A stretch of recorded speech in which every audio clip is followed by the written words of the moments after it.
결산의 본 절차가 장부의 마감이에요. 장부의 마감. 그죠? 자, 우리가 중요하게 생각하는 재무제표의 작성은 결산의 후 절차이거든요. 장부의 마감. 자, 수익 비용 계정. 장부의 마감에서 가장 중요한 장부 총계정 원장의 마감이죠. 수익 비용 계정은 손익이라는 계정을 작성해서 마감한다. 수익은 다 손익계정의 대변에 대체하고, 그죠? 비용은 다 손익계정의 차변에 대체한 다음에, 결국은 수익과 비용의 차이인 이거, 당기순이익은 뭐예요? 12월 31일, 자, 수익이 1,000원이고 비용이 800원이면 당기순이익이 200원, 자, 200원의 차익이 손익계정의 대변의 잔익이 200원이 되잖아요. 그 200원은 결국 당기순이익인데, 이거는 뭐예요? 손익계정을 마감하면, 자, 차변의 손익 200원이 될 것이고 이 대변의 200원, 이 계정은 미처분 이익잉여금으로서 차기로 이월되는 거예요. 그리고 보죠.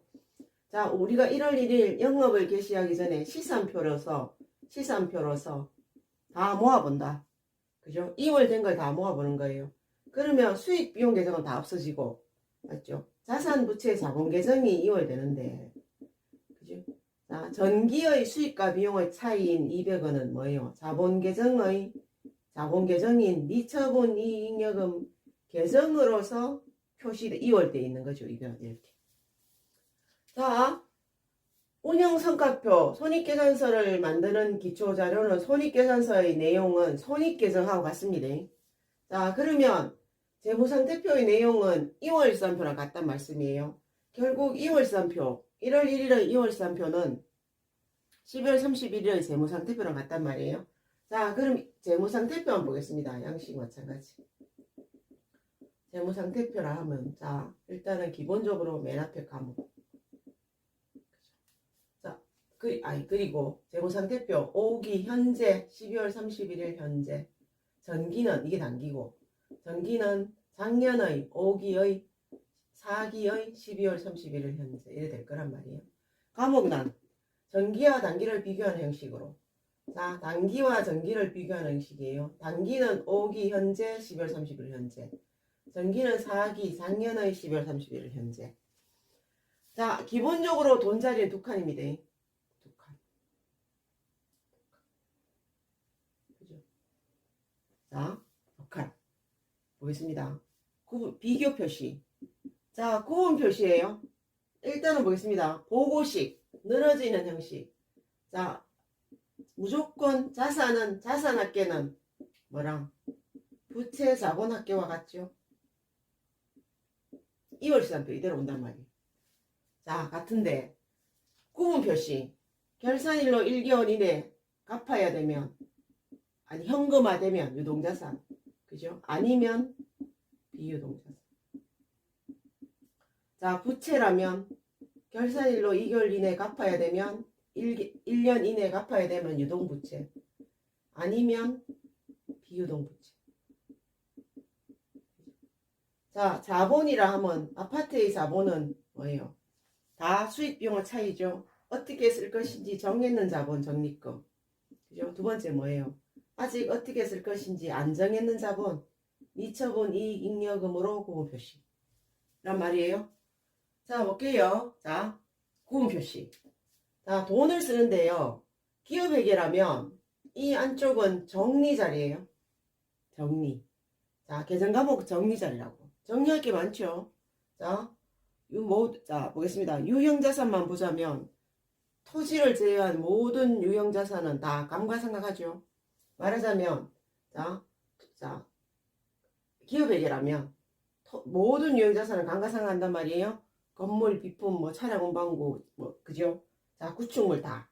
그럼 봐요. 건물을 감가상각하면 건물의 시도원가는 1억인데 건물의 감가상각 누계액이 그죠? 100만 원 있으면 실제의 건물의 가치는 990만 원이잖아요. 그럼 여기에서 있잖아요. 이렇게 안쪽에서 계정 과목을 정리했어요. 정리하고 실제로 순액을 990만 원을 바깥쪽에 하는 형식으로 자, 재무제표를 작성해요. 재무상태표를. 그러면 현금과 예금, 현금과 현금 등가물 이런 것처럼 자 정리할 게 없으면 그대로 이렇게 나타내겠죠. 나타내는데 아파트는 평가 계정이 두 개밖에 없어요. 유형 자산밖에 없단 말이에요. 비품 공기구. 자 간혹 차량을 유지하는 경우에 차량 운반구 정도만 있단 말이에요. 그래서 아파트의 재무상태표는 서식이 안쪽이 과목자리입니다. 과목의 돈을 바깥쪽이 합계자리예요. 아파트는. 그럼 봐요. 말하자면 현금이 100원이면 그죠? 안쪽에 쓴다고. 예금이 1000원이면 안쪽에 쓴다고요. 그래서 유동자산 합계는 1100원 이렇게 바깥쪽에 쓴단 말씀이에요. 자 그러면 비유동자산 중에 비품이 있잖아요. 취득원가 1000원 있잖아. 그죠? 그럼 이 비품은 평가 계정에 있거든요. 비품 감가상각 누계 200원이 있잖아. 그죠? 그러면 이 200원은 비품의 가치를 떨어뜨리는 평가하는 계정이잖아요. 그럼 자산 합계는 현금에서 예금을 더하면 되고 비품을 더하면 되는데 비품 감가상각 누계는 빼야 되죠. 그래서 아파트의 회계처리 기준에서는 이 평가 계정은 안쪽에 쓰는데 괄호로 표시를 했다. 그죠? 비품은 더하고 평가 계정 빼기란 말씀이에요. 그래서 비품이 1000원이고 비품 감가상각 누계액이 200원이면 결국 비품의 그죠? 비유동 자산은 800원인 거지 뭐. 맞죠? 이렇게 표시하도록 했어요. 그래서 결론적으로 뭐냐 하면 자 합계가 유동자산이 있을 것이고 유동자산 안에는 뭐가 있어요? 자 당자자산과 재고자산이 있잖아요. 그러면 자 계정과목은 안쪽에 들어오고 당자자산 현금에서 그죠? 자 가지금까지 이런 당자자산의 합계액은 800원 바깥쪽으로 오는 거예요. 그리고 저장품 재고자산 있잖아요. 저장품이 50원이면 재고자산 합계가 50원 이렇게 바깥쪽에 온단 말씀이에요. 그래서 결론적으로 당자자산과 재고자산의 합계액이 유동자산이 되는 거죠.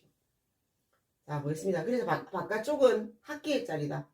그럼 자산의 합계는 결론적으로 유동자산에서 비유동자산의 합계가 합계인 거지. 맞죠? 그래서 1900원이 올 거란 말이에요. 그럼 봐요. 자 부채 합계는 그랬을 때 부채 합계는 1500원이 될 것이고 자본 합계가 400원이 되면 결론적으로 부채와 자본 합계는 1900원으로서 대차가 일치되게 이렇게 재무상태표가 작성되어지는데 자 2월 시산표의 내용대로 재무상태표가 작성되어져요. 근데 제가 드릴 말씀은 자본을 보시자면 이 자본 안에는 계정과목으로 보자면 아직 처분하고 안 썼는 자본 그죠? 예비비 적립금 안 썼는 거 남아있을 수 있잖아요. 잔액 100원 그죠?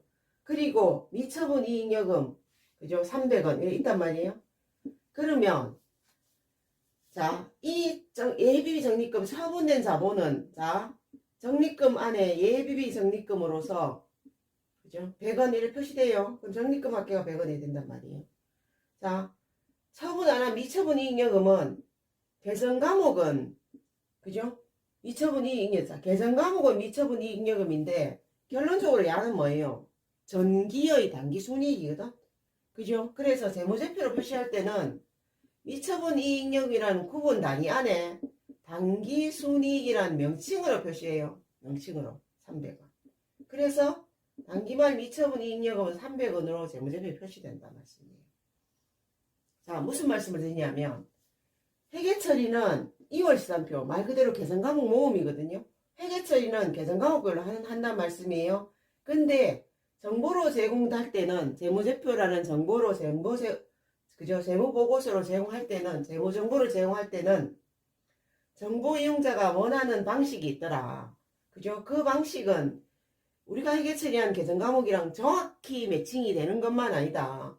대표적으로 자 전기의 단기 순이익은 결론적으로 자본이잖아요. 이 자본은 미처분 이익여금 계정으로서 차기에 이월돼서 영업이 계속되지만 실제로 재무제표로 제공할 때는 단기 순이익이라는 명칭으로 표시된다.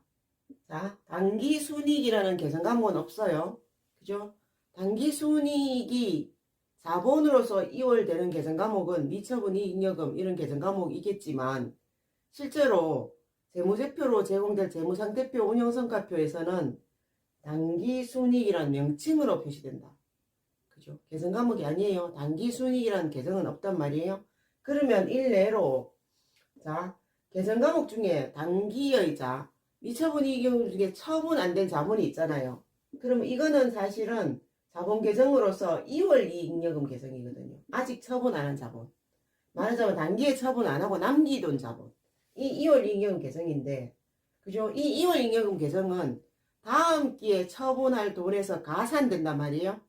그죠? 그래서 계정은 2월 이익잉여금인데, 재무제표로 표시할 때는 뭐냐면, 자, 전기 2월 이익잉여금으로 표시된다.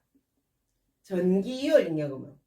그죠? 자, 2월 잉여금이 100원 있으면 결론적으로 이거는 미처분 이익잉여금이 그만큼 늘어나는 거잖아요. 계정 과목은 2월 잉여금이지만 표시는 전기 2월 잉여금으로 표시된다. 그래서 단기 순이익 300원과 전기 2월 잉여금 100원을 합쳐서 미처분 이익잉여금은 400원이 되게 표시가 되는 거죠. 무슨 말씀이냐면 단기 순이익이라는 계정 과목은 없어요. 전기 2월 이익잉여금이라는 계정 과목은 없어요. 계정 과목 설정이 바르면. 그죠? 근데, 자, 재무제표로 표시될 때 재무상태표에서는, 자, 전기에 처분 안 하고 남겨진 게 있으면 전기 2월 잉여금이라는 명칭으로 표시되고, 전기의 단기 순이익은 단기 순이익이라는 명칭으로 표시된단 말씀이에요. 그럼 그 둘은 계정 과목으로 보자면, 2월 이익잉여금 계정, 미처분 이익잉여금 계정으로서 회계 처리되어지는데 그거는 기업 내에서 회계 처리하는 계정 과목이고 실제로 재무상태표로 제공될 때는 2월이 있으면 그죠? 2월 이익잉여금 잔액은 결론적으로 전기에서 처분 덜한 도란 말이에요. 덜한 거란 말이에요. 그럼 이거는 전기 2월 잉여금으로서 표시해서 단기의 현재 시점 처분 가능액을 늘어나도록 표시하는 거예요. 그리고 자, 전기의 단기 순이익은 미처분 이익잉여금이라는 자본 계정으로서 이월돼서 업무를 하는데 재무제표로 제공할 때는 단기 순이익이라는 명칭으로 표시합니다. 자, 단기 순이익과 전기 이익잉여금이라는 계정은 없습니다. 그죠? 그 두 계정은 업무에서 미처분 이익잉여금과 2월 이익잉여금 계정으로서 표시되는 겁니다. 업무를 하는 거죠.